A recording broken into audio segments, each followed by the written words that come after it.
So especially on the day when we're scaled back and we only have one guitar going, that's so that we can hear you guys, because it's awesome when we can all join together, okay? Don't worry. You're going to get it. This is how I fight my battles. This is how I fight my battles. This is how I fight my battles. This is how I fight my battles. This is how I fight my battles. This is how I fight my battles. This is how I fight my battles. This is how I fight my battles. It may look like I'm surrounded, but I'm surrounded by you. It may look like I'm surrounded, but I'm surrounded by you. It may look like I'm surrounded, but I'm surrounded by you. It may look like I'm surrounded, but I'm surrounded by you. 'Cause this is how I fight my battles. This is how I fight my battles. This is how I fight my battles. This is how I fight my battles. This is how I fight my battles. This is how I fight my battles. This is how I fight my battles. This is how I told you guys. Here we go. Ready? It may look like I'm surrounded, but I'm surrounded by you. It may look like I'm surrounded, but I'm surrounded by you. It may look like I'm surrounded, but I'm surrounded by you. It may look like I'm surrounded, but I'm surrounded by you. 'Cause this is how I fight my battles. This is how I fight my battles. And this is how I fight my battles. And this is how I fight my battles. This is how I fight my battles. This is how I fight my battles. This is how I fight my battles. This is how I fight my battles. It may look like I'm surrounded, but I'm surrounded by you. It may look like I'm surrounded, but I'm surrounded by you. It may look like I'm surrounded, but I'm surrounded by you. It may look like I'm surrounded, but I'm surrounded by you. We set our hope on the one. We set our hope on your love. We set our hope on the one who is the everlasting. We set our hope on you. We set our hope on your love. We set our hope on the one who is the everlasting. We set our hope on you. We set our hope on your love. We set our hope on the one who is the everlasting God. You are the everlasting God.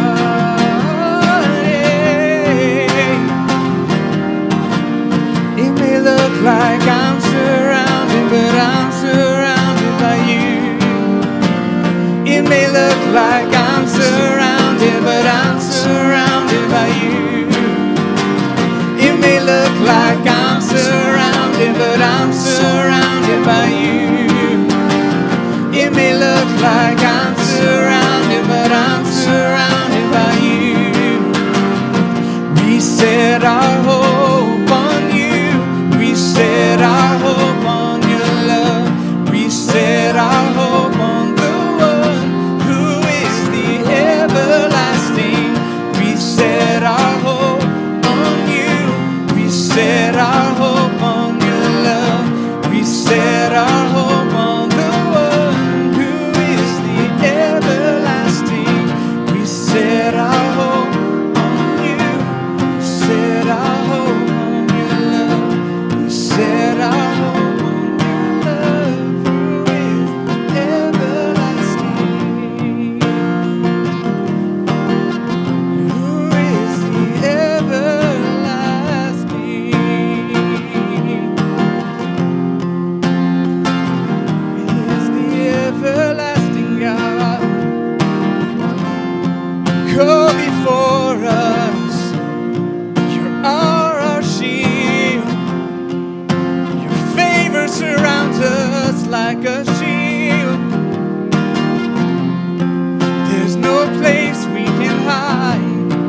There's no place we can go.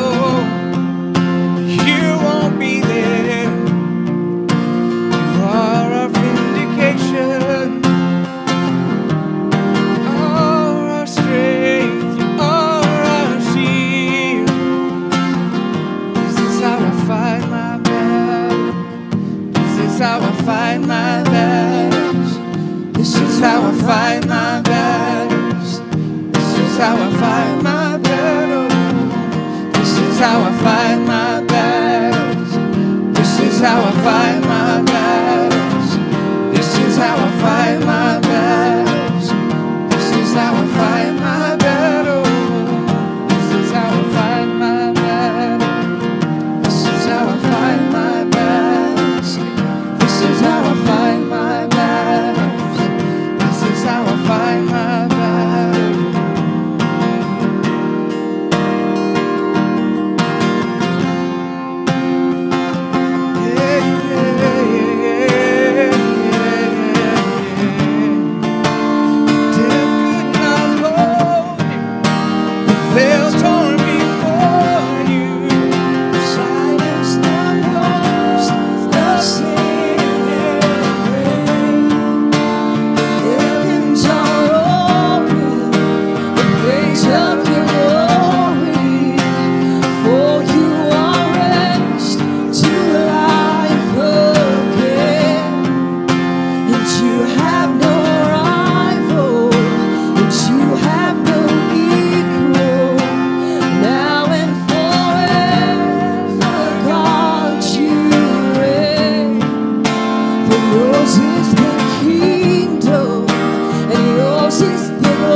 There's no one like you, Jesus. No one compares to you, my Jesus. There's no one like you. There's none besides.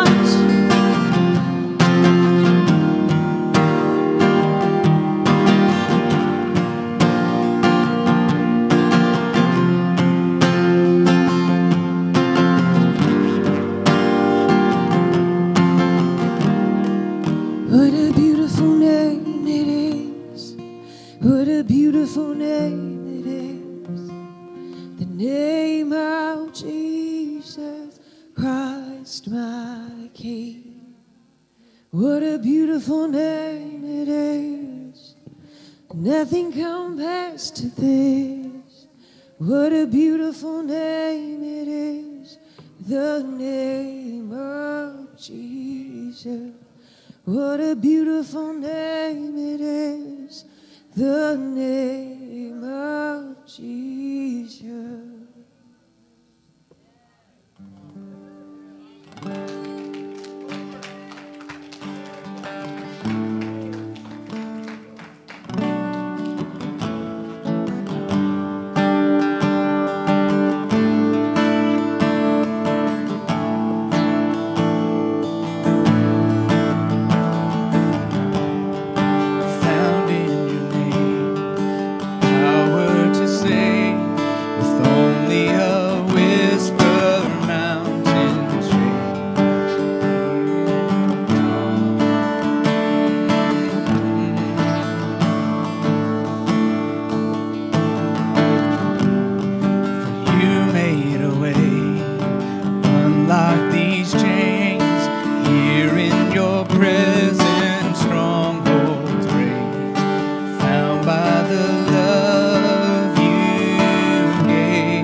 transparent. We will be vulnerable in your presence. 'Cause you deserve it all that we are, all that we have. The real me, the real you. You deserve it all.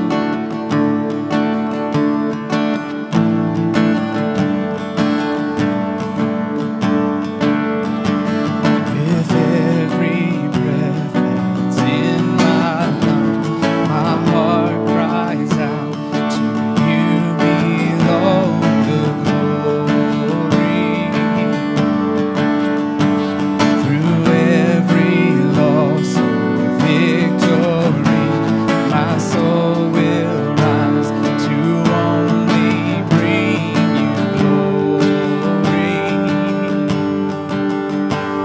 With every breath that's in my lungs, my heart cries out, to you belong the glory.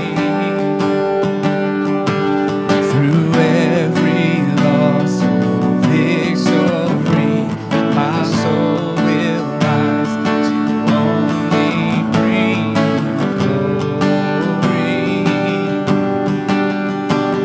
With every breath that's in my lungs, my heart cries out, to you belong the glory. Through every loss or victory, my soul will rise to only bring you glory.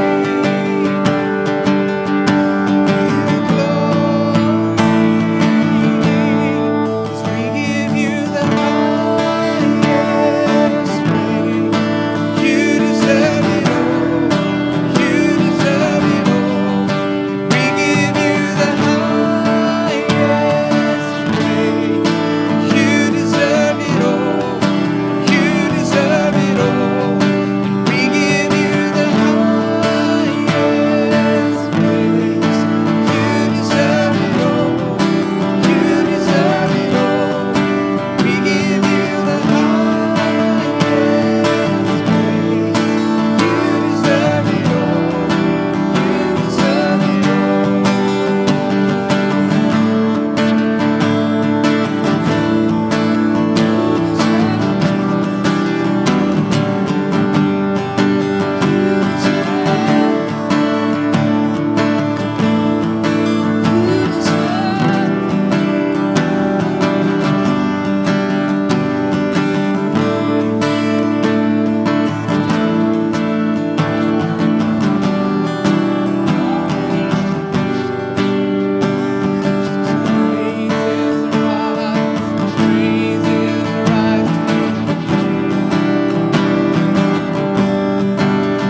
Let your praises arise, praises arise to the one who's worthy of our. Let your praises arise, praises arise to your King. Let your praises arise, praises arise to his throne.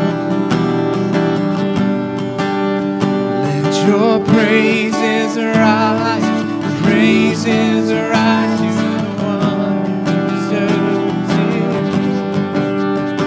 Let your praises arise, praises arise.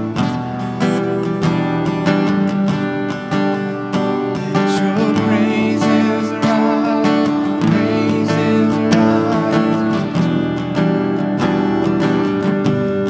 'Cause we give you the highest praise.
presence. I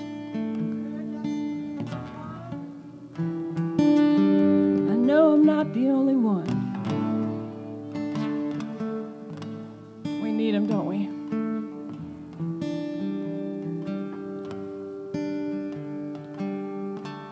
We need him so bad. I need him so bad.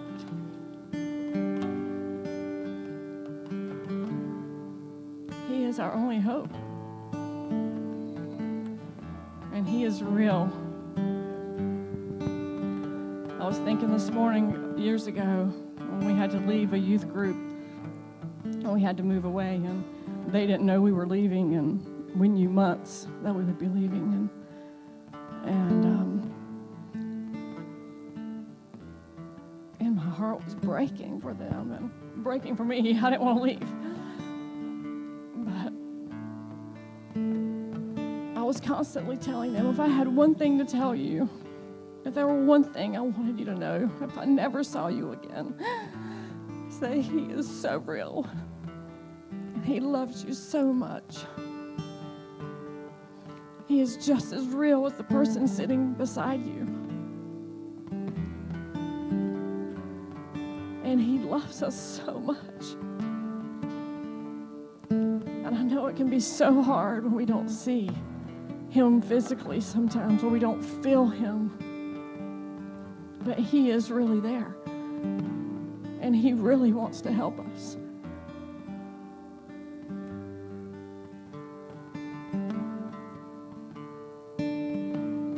How many of you have had a bad week? A trying week? Let me see your hands.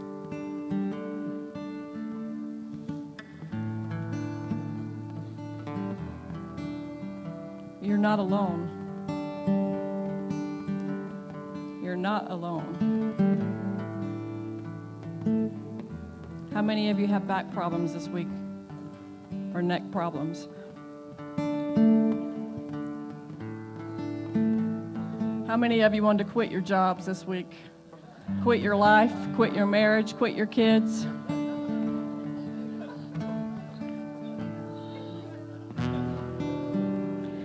How many of you were envisioning heaven this week? How many of you really want the rapture to be real right now? Let's be honest. If we can't be honest with each other, if we can't be honest with the Lord, I'm really honest with the Lord. If I'm going to get vulnerable and show my emotions with anyone, it's with him. And it's okay. If I can't go sit in my dad's lap and tell him how I feel, you know, if I can't be angry or afraid or emotional or laugh or cry, if I can't do that with him,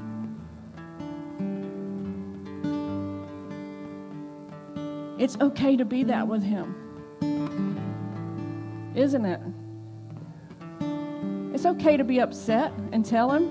My kids don't have a problem telling me when they're upset. Right? They're honest. But then I need to be honest back with them. You know? He wants to help us so much.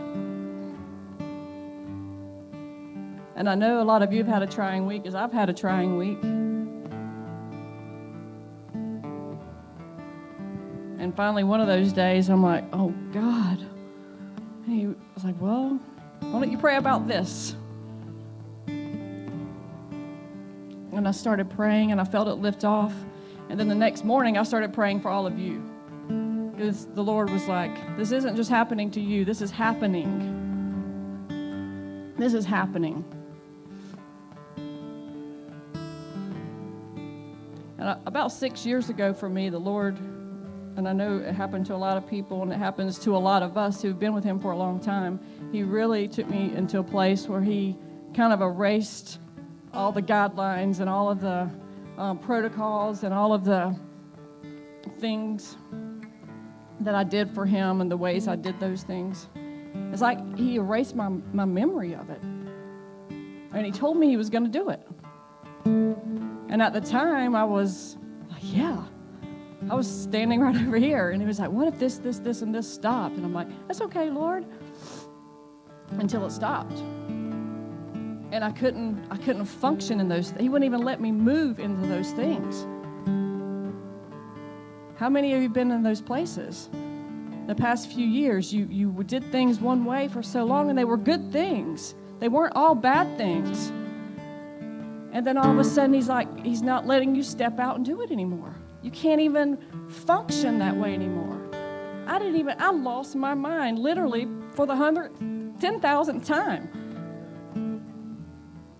And honestly, I still haven't got it back. Totally. Because he doesn't want me to have all of that back. So it's like stepping out like a baby and doing things all over again. Have you ever seen a baby learn to walk? We were watching Benjamin up here walking. He's walking pretty good. But a month ago, he was not walking that well. It's hard. And you are not alone. It's not just hard for us. It's hard for you, and I know that. But the Lord is doing this in us. He has caused us to lose our mind. He has caused us to lose our way so we can find our way.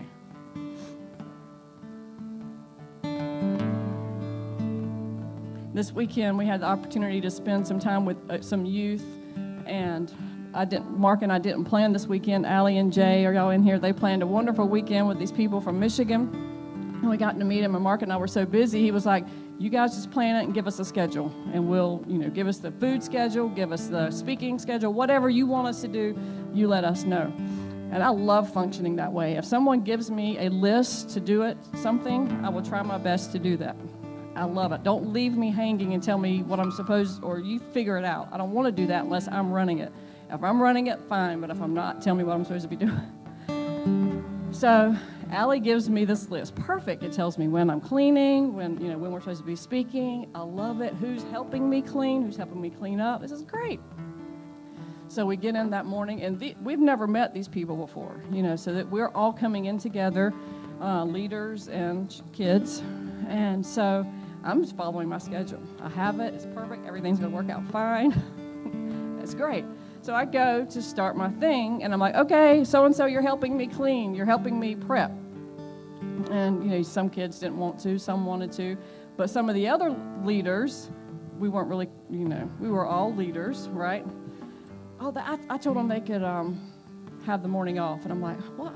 I don't want to do all this stuff by myself. I've been up since 6 o'clock in the morning, and I didn't want to be up. And so, which was fine. We're all leaders working together, and I had to honor what they're the leader as well, because we're all doing this jointly. So the next, mealtime comes around, and then it's like, okay, who are the helpers? Where are my helpers?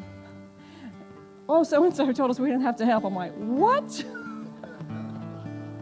Somebody's going to help us prep and clean. So when I had to throw out my agenda. And I did have helpers, and some of them helped, and we gave them jobs to do, but I had to throw out what I thought was supposed to be. I had to throw out what was in front of me.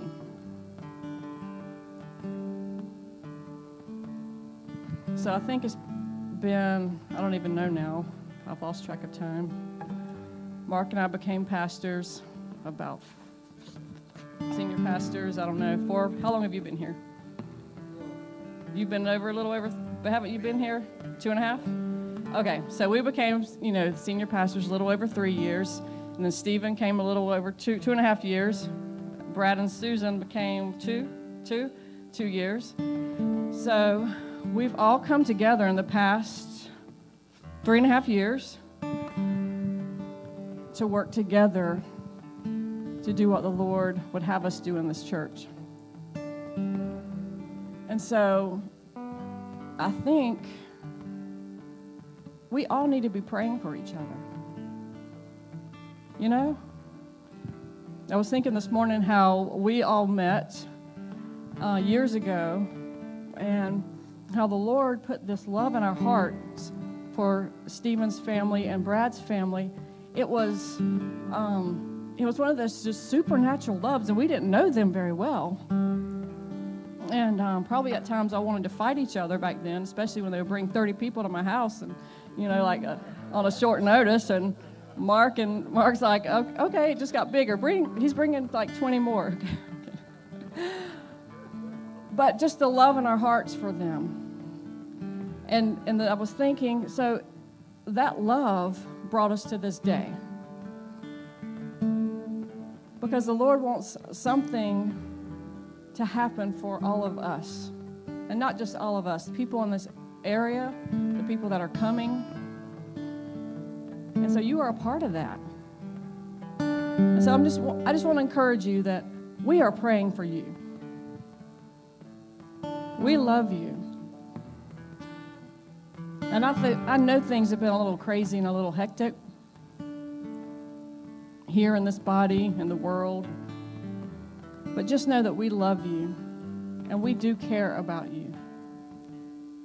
And even though we may not talk to you on a daily, regular basis, that is the truth, that prayers are going up. So we're praying for you, and you pray for us. Because we want to see the Lord. I want to experience what He has to the fullness. And I know you do too. So while you're getting your tithes and offerings ready, I'm going to pray over us. But if you want to give this morning, you fill out the little slip of paper and give what the Lord would have you give. But just be encouraged. And if you've been in that place where you've lost your mind over the past few years and you don't know what you're supposed to be doing anymore, imagine, when Moses was sent out into the desert, where he was. And then he goes out into this desert. He changed. He lost his mind. He became someone new. Totally new. He still had his, stuff within him. There was still parts of him that were still true and good and right. But he had to become something new to function in the desert. And then when he came out of the desert, he had to have something to function in that area. And that's where we've all been, and it's okay. And the Lord is going to start prompting you to step out in areas. And it's going to be hard because you're like, but you told me not to do that. Or you told me not to do it this way or that way. But it's really okay because we're all in this together. So if you feel like you're just walking again or crawling again, it's all right. We're all doing it with you. Okay? Let me pray. Father, I just thank you for everyone in here. I thank you for what you've placed in them. I pray for peace in their minds. I pray for healing.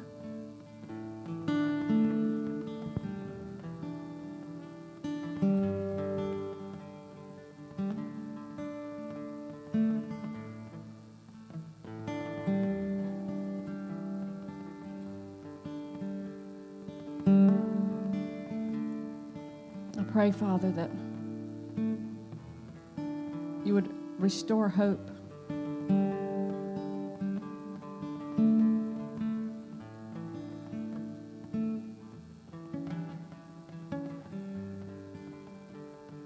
And Lord, that you would break off those things that aren't of you.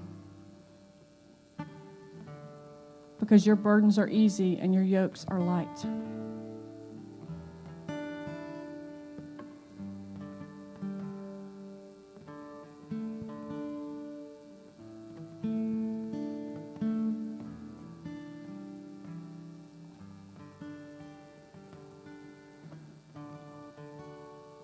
And those things that have specifically come against this body,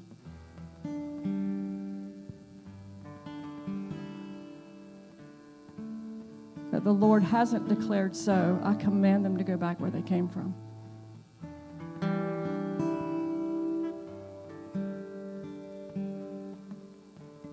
In Jesus' name.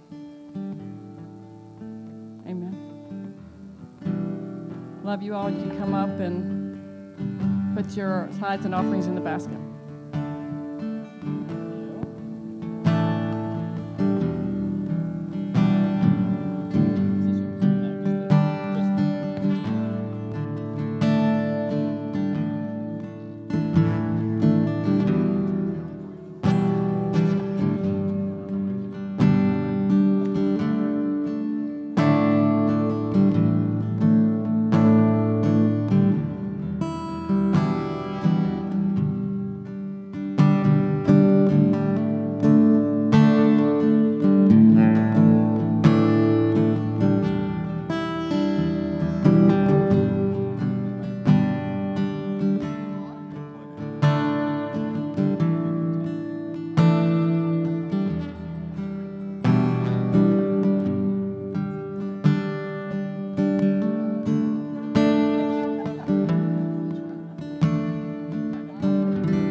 Thank you, Jay.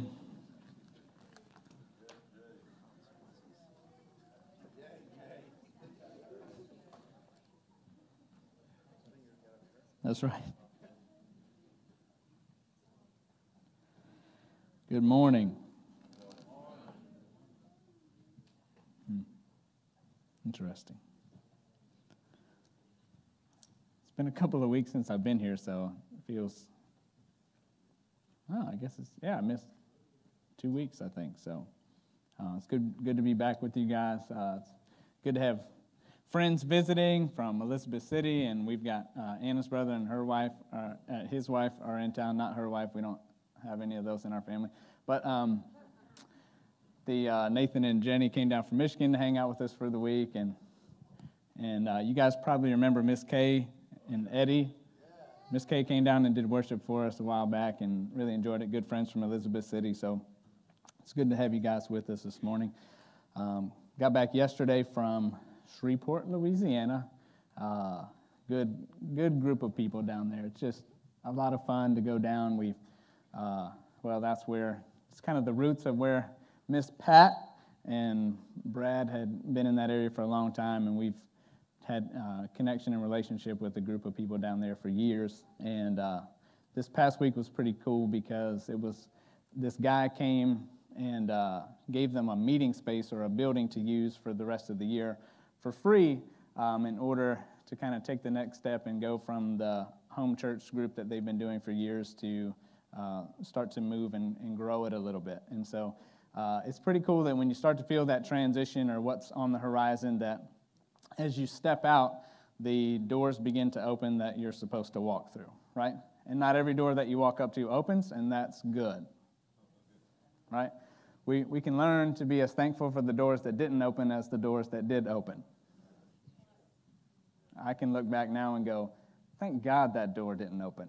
In the moment, I really wanted that door to open, and I was frustrated that it didn't, and I thought the Lord was wrong and I was right, and then I realized He was right. But it took a while, and He was patient, and He let me come back around to realize that He was right. Right? Isn't He like that? He's patient and loving and long-suffering with you, that He doesn't mind if you have a wrong opinion. Can we just get the guitar back up or something? There you go. I'm back. I'm home. It's quiet. That's right. Feel that familiar quietness come over the crowd, the hush. The hush fell over the crowd. He'll let us think a different way than He thinks, and He doesn't get uptight about it. And that is fascinating to me. Because if it were me, I would think He would want us to always make sure that what we thought lined up with what He thought. But He doesn't. He will let you believe something that's far less than what you could believe, and He'll just keep putting things in your path to try to renew your mind and transform your mind more over into His mind than yours. It takes the rest of your life, and you make little baby steps. And every time that you think you're getting somewhere, you're set up for the next thing that you're going to learn. It's so cool.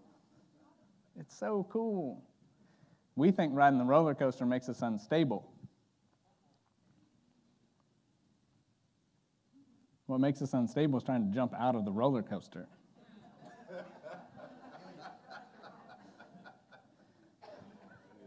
Right?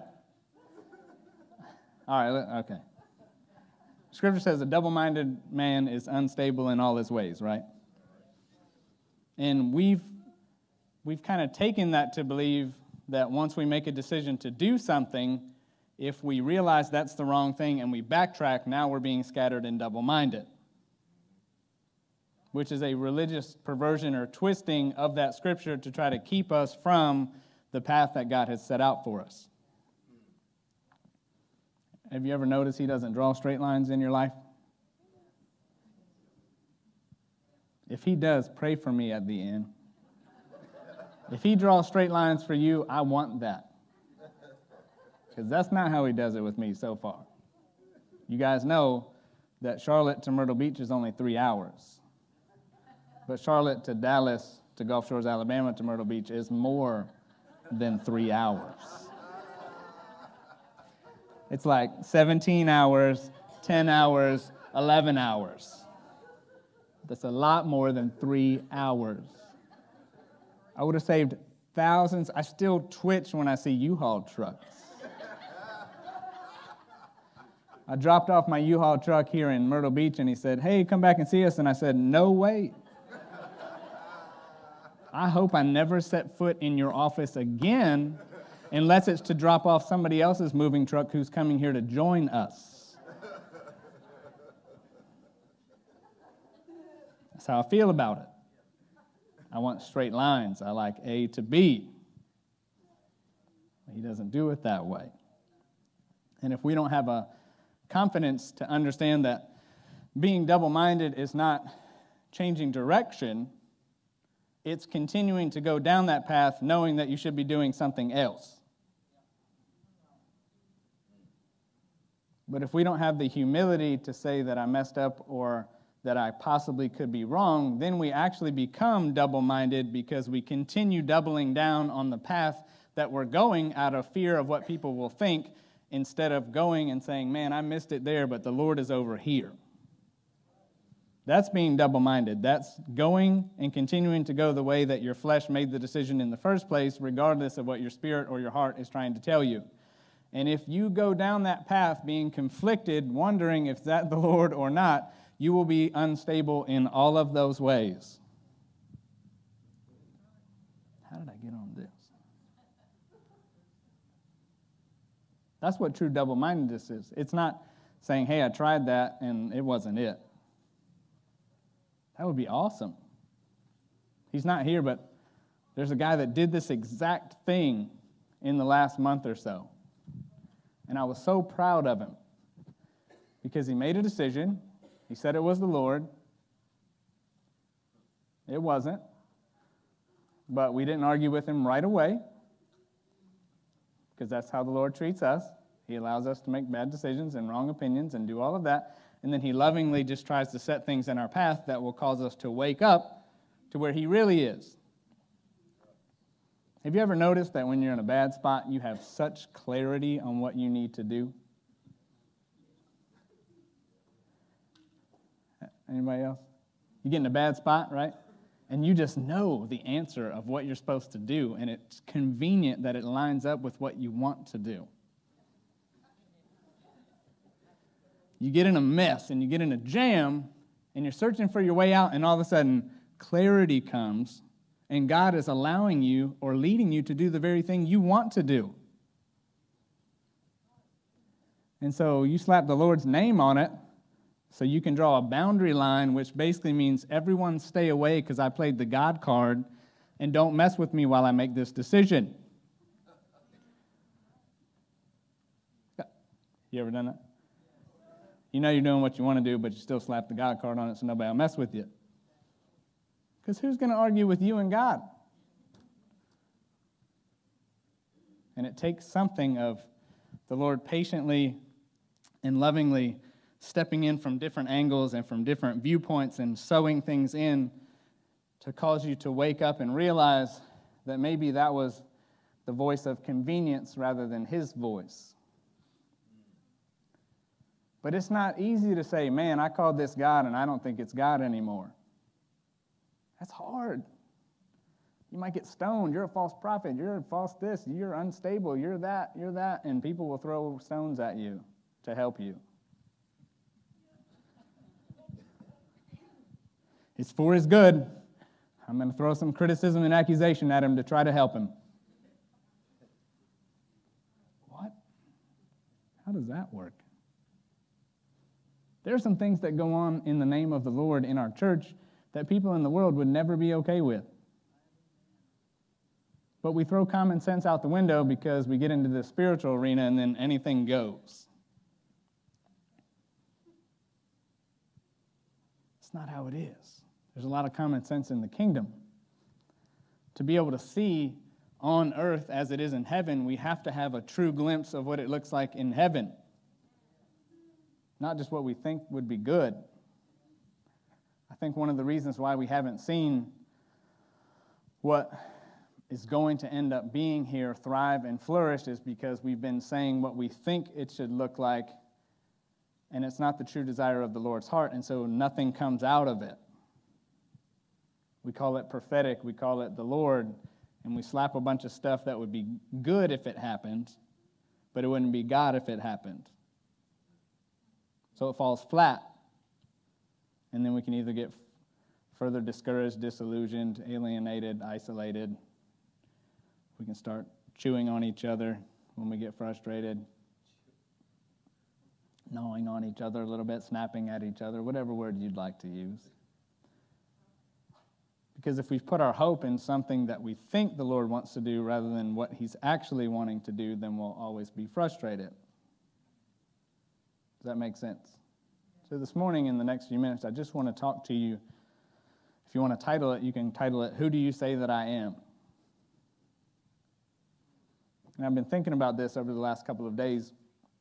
We had the chance on Wednesday night. It was cool. Brad made a special trip down just to be there to check out the new building and to be there for the inaugural service. We joked about it, cutting a ribbon or whatever, smashing a bottle of champagne against the wall or whatever. But we were there, and it was cool because this was the stepping stone to the next step of something that's been brewing for years, right?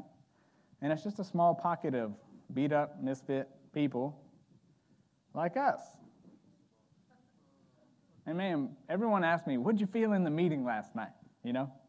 What'd you feel when you were in there? And I said, honestly, the main thing that I walked away with was this sense of satisfaction and approval from the Father that this small group of people that have been through so much hell in their life would still have a heart to try to pursue him together. It's something to be applauded. It's something to be admired. It's something to be celebrated and championed and cheerleaded. Because when you come in from the outside and you haven't been there for a while, it's very easy for you to see the progress that's been made. You get cross-sections of it. Incremental progress, you're able to see, man, I haven't seen you since last summer. Look at all the cool stuff that's taking place. But when you're in there day in and day out grinding it out, it's not so easy for you to see the progress. It's a lot easier for you to see all the challenges, all the hurdles, all the hindrances. It's easier to see what's wrong rather than what's right. And to me, that was a lot of what Lisa was describing. It's inconvenient week after week to be with the same people. It just is. Because if they might actually get to know you. That's scary. Over time, they might see through the few things that we toss out to everybody just to kind of keep them at arm's length. And then we dig in, and we have the opportunity not only for people to see our stuff, but God forbid we have the opportunity to see everybody else's stuff. I don't know which one's harder. They're both equally infuriating and maddening to your mind.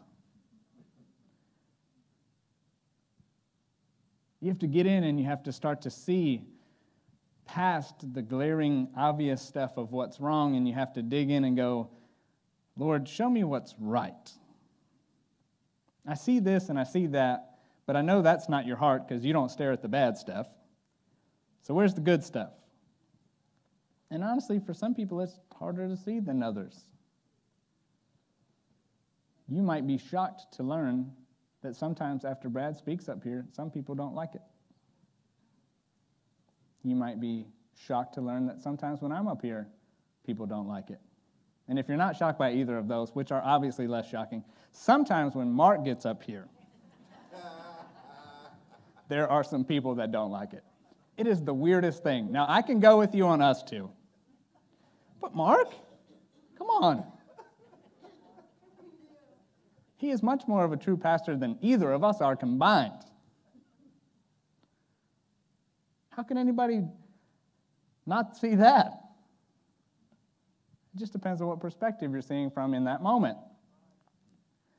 And if we become familiar or over-familiar with the things that we do know and we never dig into the things that we don't know, then we'll always be limited by our filters.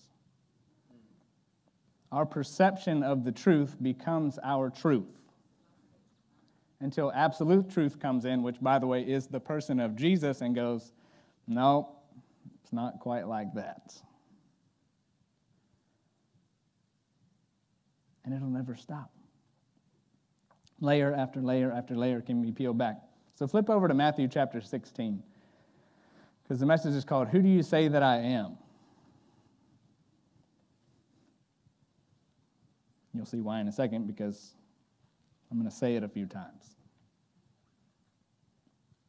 And I know we know kind of the traditional connotation of this, but I saw it a couple of different ways and at some different angles this week that I just wanted to try to pull out in a way that may help us and encourage us moving forward. Matthew chapter 16, you guys know the story. It's the conversation that Jesus has with the disciples. And it says, chapter 16, verse 13, when Jesus had come into the region of Caesarea Philippi, he asked his disciples, saying, What do men say that I, the Son of Man, am? And so they said, Some say John the Baptist, some Elijah, and others Jeremiah, or one of the prophets. And he said, But who do you say that I am? Now, if we think about this in our religious connotations, then we think of him as being this master instructor, mentor that's trying to make sure that they're going to get a good grade on the test. Because why else would you ask them unless you're quizzing them to make sure they got the right answer? The problem with that is I can show you hundreds of times that he asked them questions that they did not get the right answer, and he left them to walk away with the wrong answer. In fact, there's one where he goes, hey, beware the leaven of the Pharisees. It's actually right before this event in Mark, I believe. Hey, beware the leaven of the Pharisees. And they're walking, and the guys go, oh my gosh, I think he's mad at us because we forgot to bring the bread again.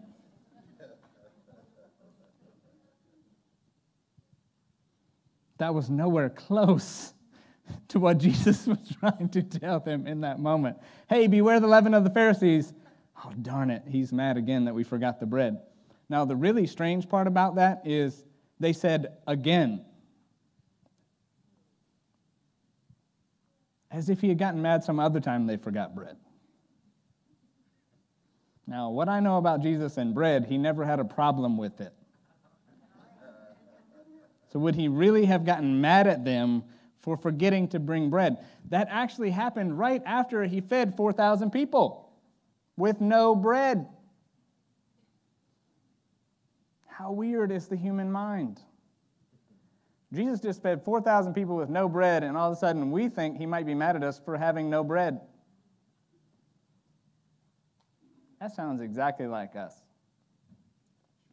We watch the Lord do something really, really cool, and then the next thing that he tells us, we try to take the wrongest way possible. It's like we forgot that he's this loving Father trying to serve us out of all humility, and we think he's back up there with the rod beating us over the head.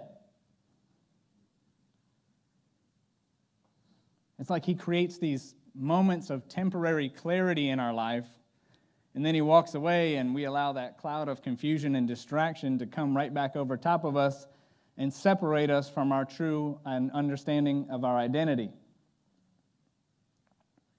But because Jesus had to walk through all of this stuff the same way that we do, I would suggest to you that something else is going on in this passage.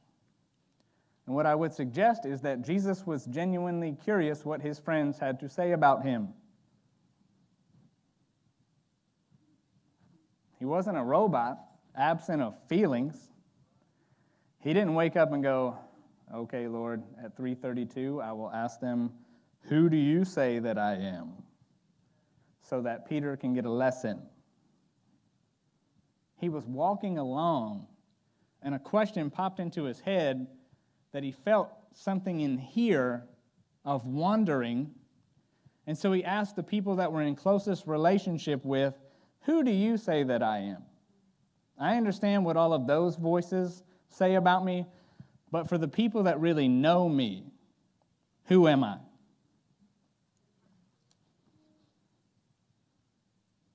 And Peter says, "You're the Christ, the Son of the living God." Jesus answers and says, "Blessed are you, Simon Bar-Jonah, for flesh and blood has not revealed this to you, but my Father who is in heaven." In other words, this was the first time that Jesus had heard it on earth as it is in heaven. That was the first time that somebody here on earth partnered with heaven to release it in fleshly form when previously he had only heard it through spirit. And there was like a gelling it was like a coming together of what he had heard in the invisible realm from his Father and what he was hearing from people that he knew loved him on earth, that solidified something in him and locked it down for the journey he was about to go on. See, it's one thing to kind of feel or think that the Lord might have said something to you in your secret place, in your quiet time with scriptures.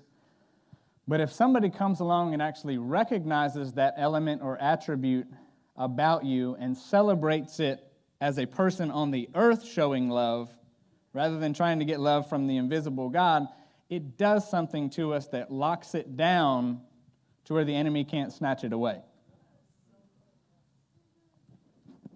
It's one thing, when you know you've messed up and you go and you tell the Lord, "I'm sorry," and all that kind of stuff, and you know that he forgives you. Well, and you know that because he said that, so you just choose to believe it. Isn't it weird when it works in our favor, we just choose to believe that he has to do it? But if it doesn't work anyway. So if it's one of those that helps us, like every time we mess up, he has to fix it. And we believe it. So we're going to go there, make sure he takes care of it. But there's always this thing in the back of your mind that goes, "Man, if people knew who I really was, they wouldn't like me anymore. They might even not let me in this church if they knew the stuff that the Lord has forgiven me of." And in one moment, the Lord uses somebody that's allowed their heart and their mind to be possessed by love to come over and knock that thing off of you.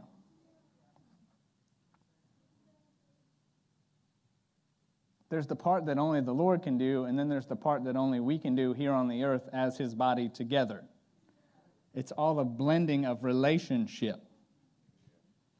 And man, when you know that there's somebody on the earth that's willing to stand with you and they already know the stuff that he knows and they still accept you, that's a launching pad to get back into your true identity. So Jesus, for the first time, is hearing on the earth what previously he's only heard from the invisible realm.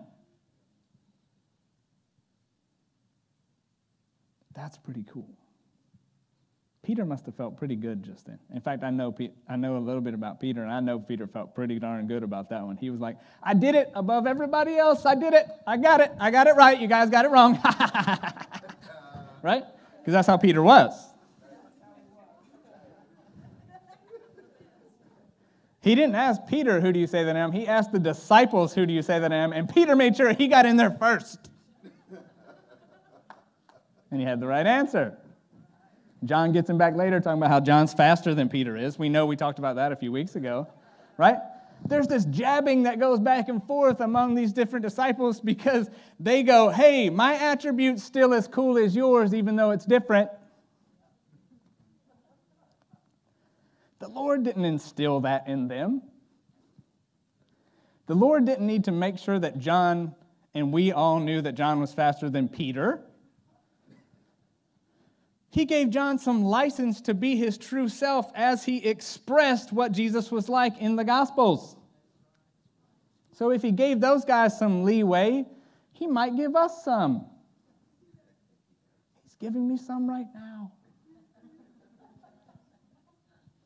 I don't feel bad about it. Heaven and earth has not revealed this to you, but my Father who is in heaven. Now, I like to flip over, especially with stuff in the Gospels, because they all write from a different perspective. There's different words that get sewn in. You don't have to flip there. I'll just talk to you about them. But in Mark chapter 8, it's the same story. It says that Jesus and the disciples went out to the towns, and on the road he asked his disciples, saying, "Who do men say that I am?" They answered similar stuff. Some say John the Baptist, some say Elijah, and others one of the prophets. And he said, "But who do you say that I am?" And Peter answered and said, "You are the Christ." And then he strictly warned them that they should tell no one about him. Kind of strange. Hey, you got the answer right. Don't give everybody else the answer key.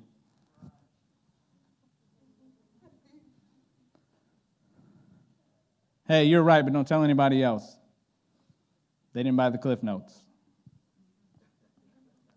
What in the world? Hey, you got the test right, but don't help anybody else in their process. What is that? That sounds weird. It's like when he healed people and said, "Don't tell anybody that you got healed." What is going on there? Well, we know from reading in Matthew already that flesh and blood hadn't revealed it to them. And the reality is if the invisible realm reveals it to you, flesh and blood, it doesn't matter what they say. But if you only hear it from flesh and blood, then when something better in flesh and blood comes along, you'll trade it in for what's behind door number 2. So if the disciples had gone with this fresh revelation, this new wine, if you will, and had begun immediately serving that to anyone that would listen, then they may have been like those seeds that going in, they sprung up quickly, and then the thorns came and choked it out. Because there was no foundation in the Lord. It was in the words that the disciples who got it from somebody else who got it from them was telling them, and they decided to believe that. See, there's no sense in believing anything that I have to say up here. It will only carry you so far. But if you take what I'm trying to serve you today to dig in with the Lord, then that'll take you wherever you need to go. I know I said it too fast, but I can't say it again. Just get the tape. That just shows how old I am. Luke 9. That was in Mark. Make sure you don't tell anybody. Don't tell anybody, because I don't want what the invisible realm has revealed to flesh and blood start to be transferred from flesh and blood to more flesh and blood. It will break down that way. That was Mark. Luke. And it happened, and he was alone praying. Everybody's got a different version of this. They were either on the road, in between places. He was alone praying. Something was happening between him and his disciples, right? It's the same event. They all have some unique perspective. So he was probably alone praying until they started walking down the road to these other places. That's the best I can do with trying to merge these things together. One of them says they're walking on the road. One of them says he was praying by himself. And the other one just says he arrived at a region. You can tell their personality types, by the way they write. Some of them are like, let's just get the big picture. Who cares about the details? Luke's like, no, here's the thing. When we first got to him, he was underneath an 8-foot tree with 237 branches on it. That was Luke. He was medical. For all you analytical people out there, Luke is your guy. Study Luke and you can appreciate how things happened in the life of Jesus.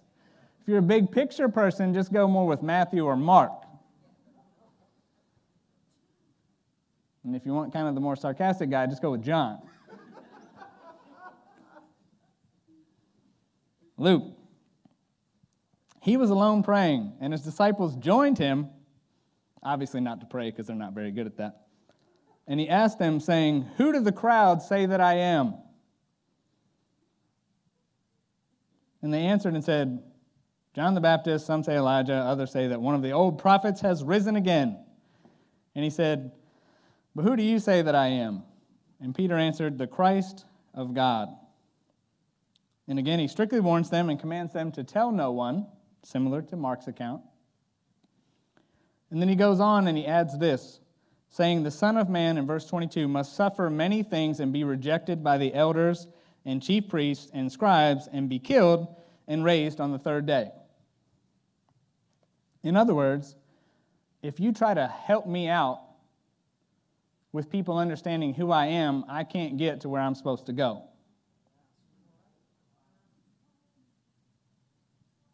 If by chance they actually listen to you, rather than enhancing my purpose, you will thwart it.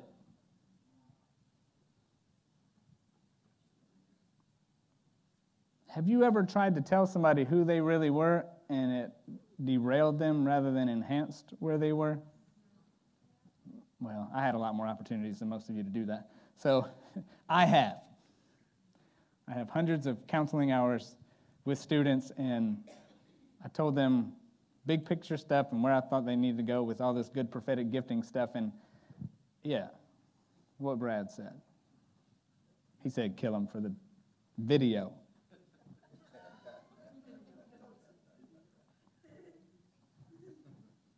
Because if you hand somebody fruit out of season, it doesn't sustain them, it derails them.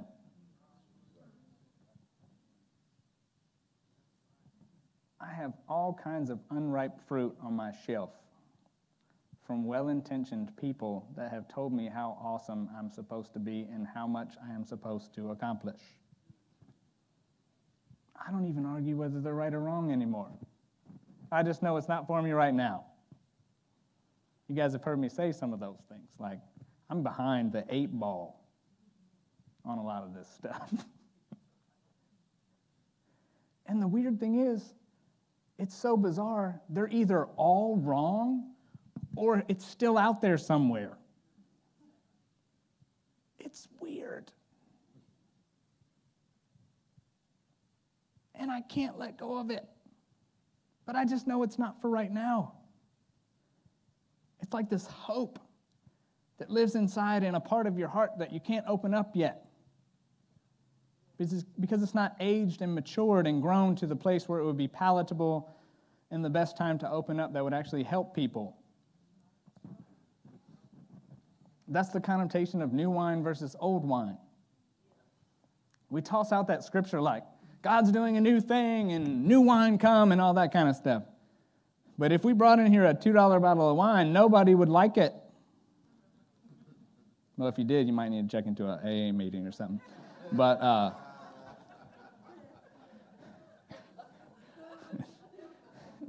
we'll have prayer in the back. Because new wine doesn't taste good. It's harsh. It's agitated. It's crazy. It hasn't fully realized what it's supposed to be yet. It's like, I'm wine, somebody drink me. Right? That's what new wine is like. God is doing a new thing, but he's pouring it out so that it could go and be isolated in darkness to age and mature so that the container that is holding it can release it at the appropriate time to where it's helpful rather than harmful and harsh.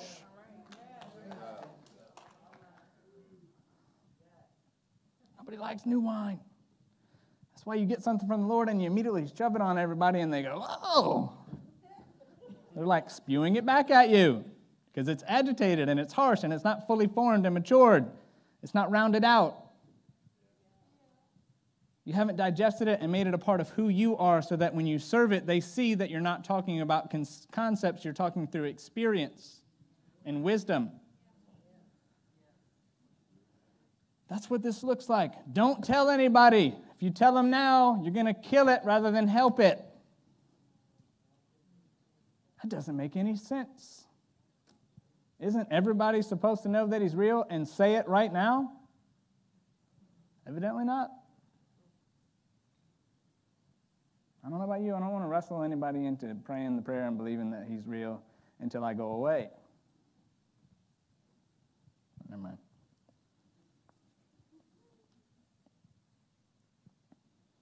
I must suffer many things and be rejected by all of those people, so make sure you don't mess it up. And this process is going to kill me, but I will come back to life.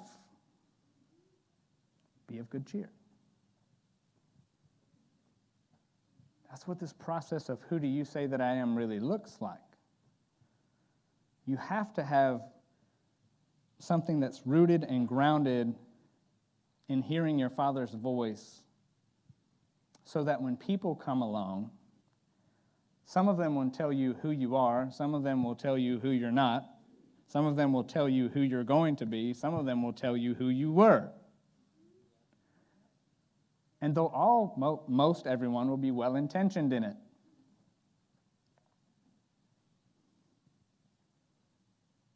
But if you don't know how to eat the hay and leave the sticks, then it can't benefit you. I think about Paul. Paul has this crazy conversion where he basically goes from everything that you're doing is wrong. And now I need to reprogram you and recalibrate, because the seeds of why you were doing it are right, but how and what you were doing are completely wrong. He was championing the gospel by killing Jesus. Right? His passion for the Lord wasn't the thing that needed to be changed. His understanding of who the Lord was is the thing that needed to be changed. If you will, if you think about it, basically everything that was built about Paul, except for the foundation, was good.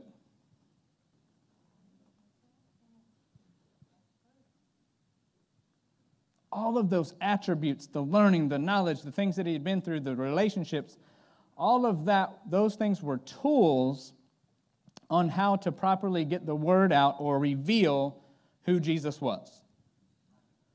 He just didn't know who Jesus was.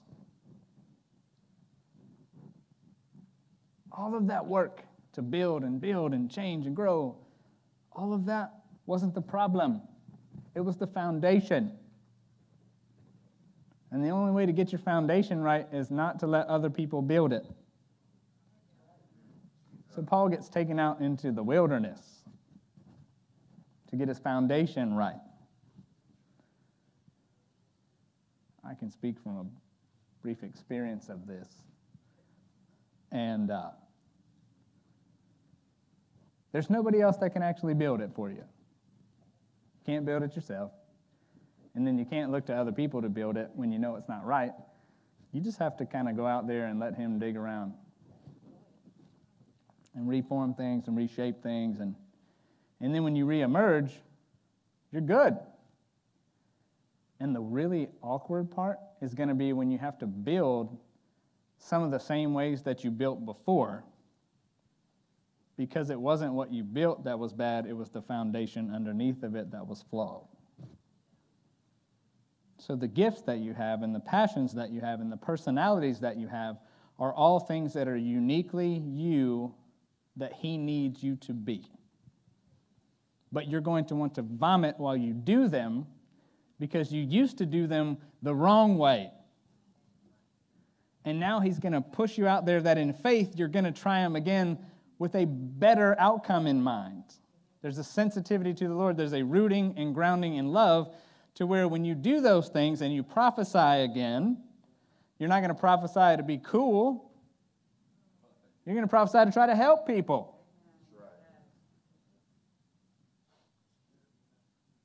When you pray for healing, you're not going to pray so that you can put up a testimonial on your Facebook with a video that confirms it.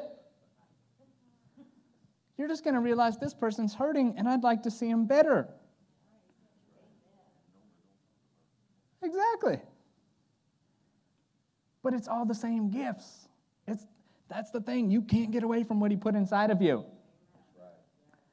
You can either do it without him or you can do it with him. And the longer you do it without him, the more you have to let get burned up, and then you can start doing things with him. That is, who do you say that I am?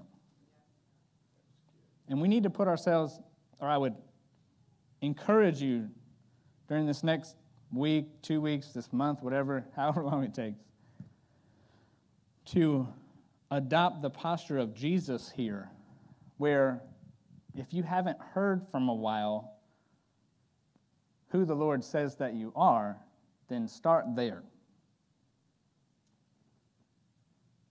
Start with tuning back into his voice to remind you who he sees you as. Who do you say that I am? And the second component of that is then to be able to open up and hear from other people that are his representation of his body on the earth, echoing things about you that confirm things that he's spoken to you.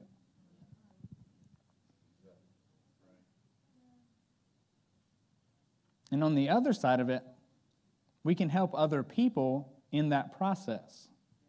We don't want to jump the gun. We don't want to tell them things that they haven't heard from the Lord, because there's a dealing that has to take place between him that only he and you can do. But once he speaks to you to go to that person and ordain or affirm what they've been in and where they are going, then that is a catalyst for them to have confidence in what the voice of the Lord has been doing in their life. And there is no cooler thing. I mean, I talked to the guys this past week of, man, if you sum up some of the things in the midst of all the stuff that was going weird and wrong and strange, the coolest thing that was constant was being able to show people that the Lord was personal, that he wanted to speak to them, not only for them, but in a way that allowed them to reveal his love to other people. Hands down, all the other stuff was worth it because I got to see in people's eyes the moment that they realized the God of the universe wanted to be personal and speak to them. I go through all the stuff. I'm not signing up for it, but all of that stuff was worth it because I had the opportunity in those moments to see the light bulb go off in people's hearts and minds. And no matter what happens, that will never be taken away from me because it was experience. And I don't care what other people say as far as knowledge and concepts. Does that make sense? Last part, back to Matthew. And I also say to you that you are Peter, and on this rock I will build my church, and the gates of hell shall not prevail against it. Right? Now we know Peter means rock and all that stuff. I'm not arguing that. But I think something deeper than, hey, on Peter I'm going to build this church is going on. I mean, Lord knows if we put our hope in Peter, well, we're just going to ride that roller coaster. Right? He's going to either love the Lord, deny the Lord, love the Lord, help other people, but he's going to make it. Because he didn't allow his wrong decisions to be the last decisions that he made. Right? And for a lot of us, we're our own worst enemy. We lock ourselves down a whole lot longer than we need to because we can't push past our wrong decision in order to make a right one again. What is Jesus saying here? I believe he's saying, he's just come through asking the question and hearing Peter affirm his identity. And so he encourages him that he's never heard it in the fleshly form that way before. And then he says, hey, you're Peter. First he called him Simon Bar-Jonah, and now he's changing it to give him new emphasis on what this whole thing is really about. It's an object lesson of what's going on in heaven. So he changes his name, and he says, hey, I'm telling you, you're Peter. Peter just called him the Christ, and so Jesus calls him Peter. And he says, on this rock I will build my church. And I believe that that rock is the true foundation of what relationship both in heaven and on earth is really supposed to look like. Because if you're loving the Lord with all your heart, mind, soul, and strength, and loving your neighbor as yourself, that is the cornerstone, that is the foundation of what everything else is built on, and nothing that hell sends against it will prevail. He's modeling what genuine, true relationship really looks like. And it's just easy. Hey, I was curious, so I took the time to ask. Hey, who do you guys say that I am? Oh, my goodness. I've only heard that from my Father. That is really cool. We must be on the same spirit must be speaking to us in the same way. There's an inspiration that comes that causes him to understand the next piece of the puzzle, which is, hey, this is the kind of relationship on the earth that I was sent here to begin to connect, to reconnect, so that on earth can truly be as it is in heaven. And when we begin to build those relationships, it doesn't matter what comes. It's not going to get shaken or broken down. Does this make sense?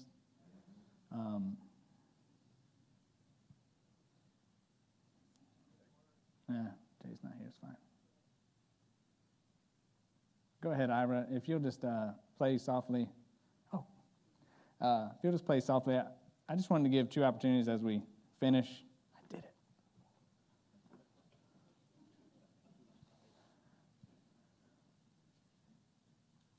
Got it done.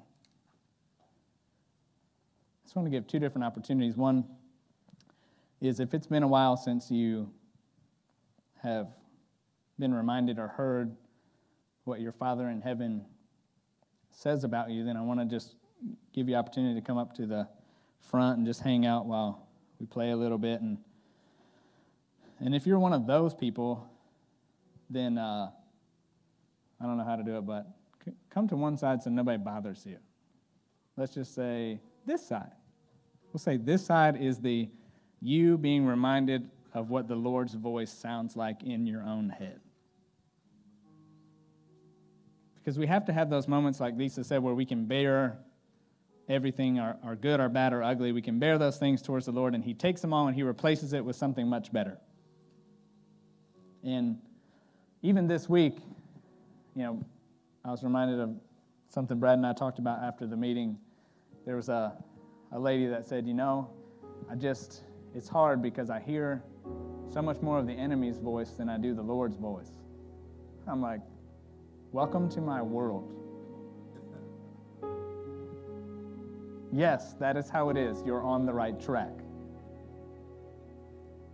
The closer you get to the Lord, it's not this utopian experience where all of a sudden all the other stuff goes away.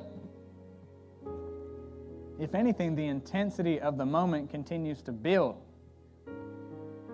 Because the closer that you get, the more the kingdom of hell is eroding, the more desperate that he becomes, the less hold that he has on you. And so he has to throw the Hail Mary stuff to try to get you to stop because you're almost there. If you've had a bunch of stuff going on, you're almost there. Until the next one. But anyway, you're almost there for this one. Then you take a breath and then you get back in there again. But if you haven't had that time to deal and to pour your heart out towards the Lord and hear what he has to say about it, to push past all the chaos of voices, then you have to have those times. And I just want to give you an opportunity to do that. You don't have to wait for me to be done. You can come up and just hang out with the Lord. And the second phase of that is, if you've tried to go through life in your quiet place only hearing what you think the Lord is saying about you, then you're missing out on this whole thing called relationship. We've often heard that label, too heavenly minded to be any earthly good, right? If you're no earthly good, you're in the wrong heaven.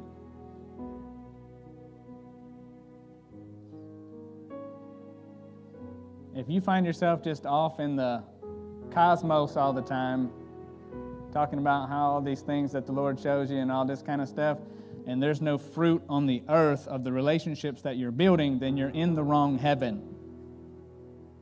I'm sorry. If no one's ever told you that, I love you enough to say that. I've been there. I understand it. It's vain imaginations. It's not real. What's real is this. It doesn't matter how many angels you see if you don't have any friends.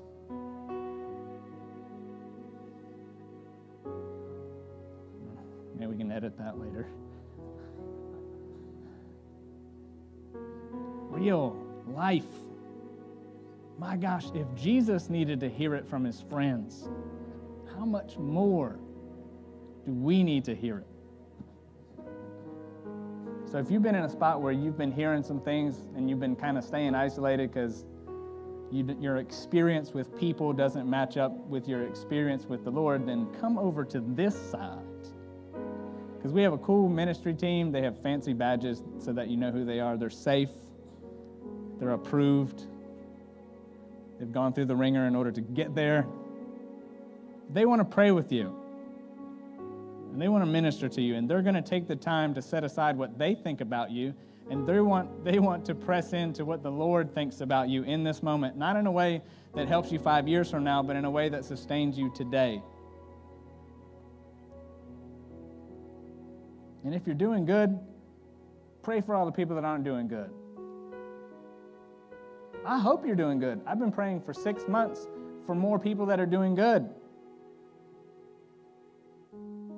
I promise you, that's been one of the central themes of what I've been praying for with this church when Lisa said that we're all praying for each other. I'm so thankful that the Lord would entrust us with people that are on the down and out side. It is sobering. I love it. But we've gotten tipped. Our scales have gotten tipped. We just have more people that are scraping, trying to get by than we do people that are jumping in going, man, let me take you and pull you up. So if you're doing good, pray that more people will be doing good. And then reach out to somebody who's not and pull them up to where you are. We're not going to make it unless we help each other. So if you fall into either of those two categories, just come on up.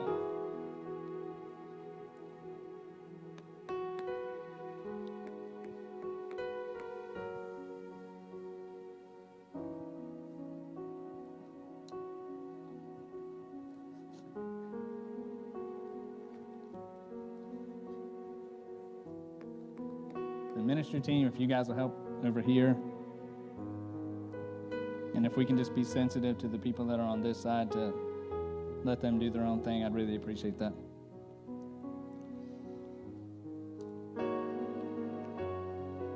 Jesus, I thank you for the opportunity to get glimpses of what you're truly like.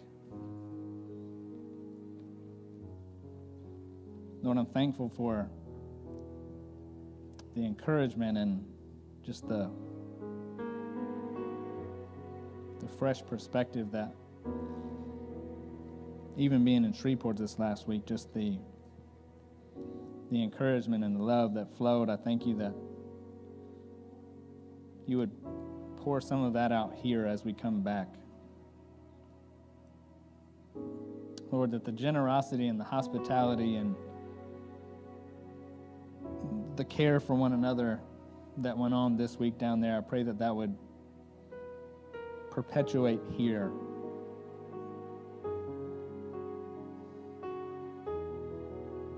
We love you, Jesus.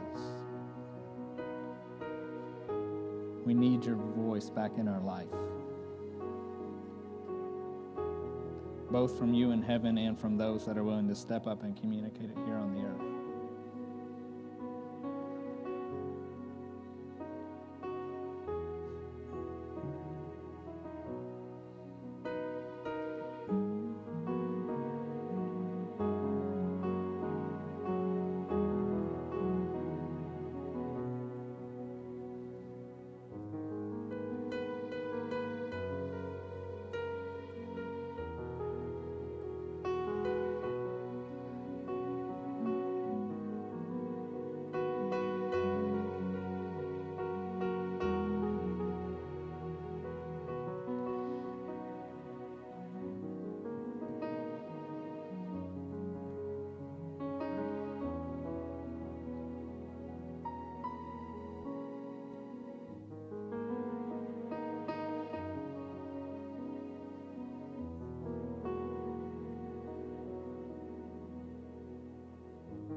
I know it feels weird to come up here, but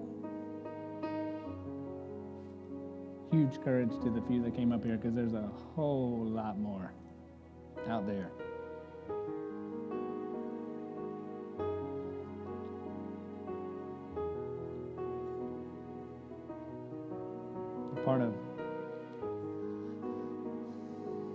growing together is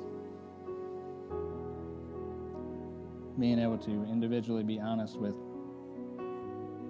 what most around you already know anyway. But I promise they won't care as much as you think that they care.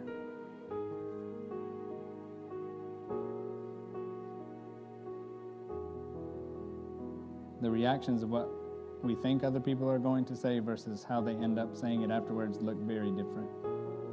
And a lot of times we go off thinking, why did I wait so long? Why did I wait so long?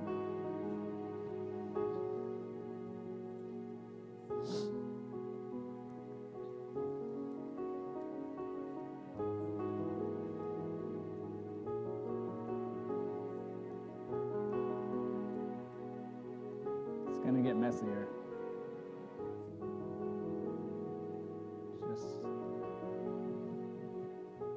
The Lord has heard our prayers. He is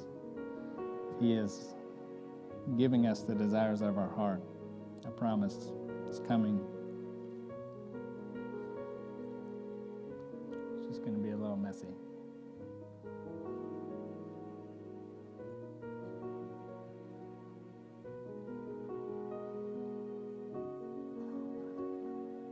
If you're in need of any kind of physical healing, if you'll just stand up where you're at. Felt like that was something that the Lord wanted to do for us today.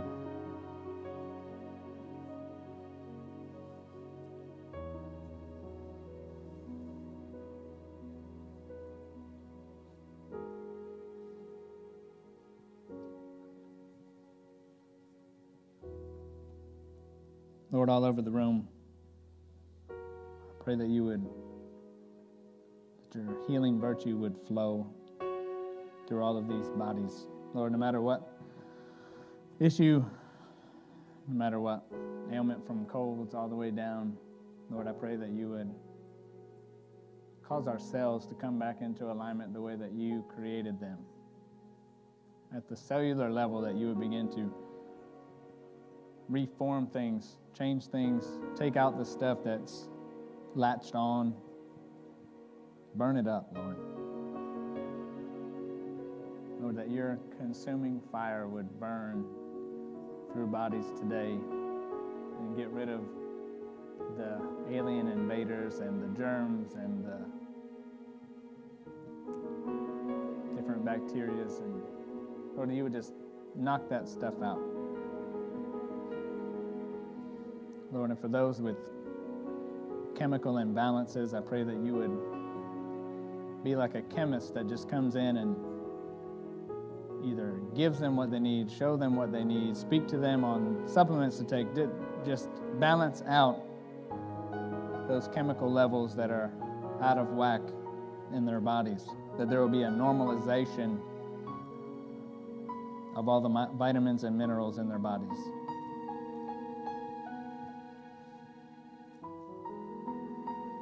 For those that have been attacked in their minds and their head, I pray that you would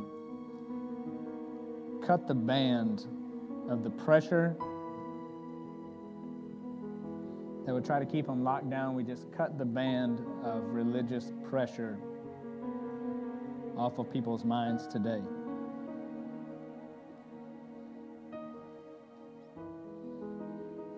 That you would come in and cut through all the clouds and say, this is my beloved son, or this is my beloved daughter in whom I am well pleased. And that as they hear your voice, it would cut through those chains, those bands, the things that have been limiting them, that have been keeping them locked down and tight, and that they would taste freedom again today.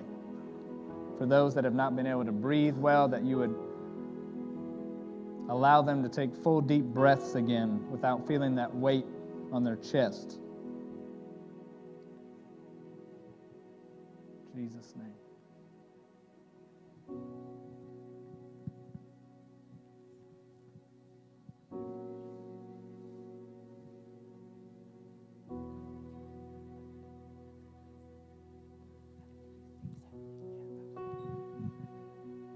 So I'm really afraid to say this, but I'm going to say it anyway. There is this lie that tries to hit us, that when you're going through something and something's wrong, it disqualifies you for the Lord to use you. And I'm even struggling with that thought right now. You know, I feel like I live in this dichotomy of the Lord has blessed me and He's done so many things and I'm doing so well, but then I struggle with other things. Like Stephen's talking about the mind. I so struggle in my mind. And I feel like, even though it's not true, it disqualifies me, but it's not true. And I feel like as a body, we go through that so much. And I have these friends who are just fantastic friends where we could both be going through the depths of hell, but one of us can come to the other and say, hey, I know you're having a hard time, but I'm going through this. And the one friend just pushes aside everything that they're going through, and they say whatever they need to say to help you, to encourage you, to pray for you. And I feel like as a body, that's what we need to be like. And it's not a condemnation thing. It's just a lie that's tried to hit us over and over and over again. And the lie really is that when you're going through that, you have even more authority than when you're doing fantastic. So even this morning, I was afraid to walk up here because of what that looks like. You know what I mean? Being new to the church, and I feel like there's all this stuff wrong with me, and oh, don't go up there because people think you're messed up. And that's not true. It's like we all go through stuff. We all struggle through things.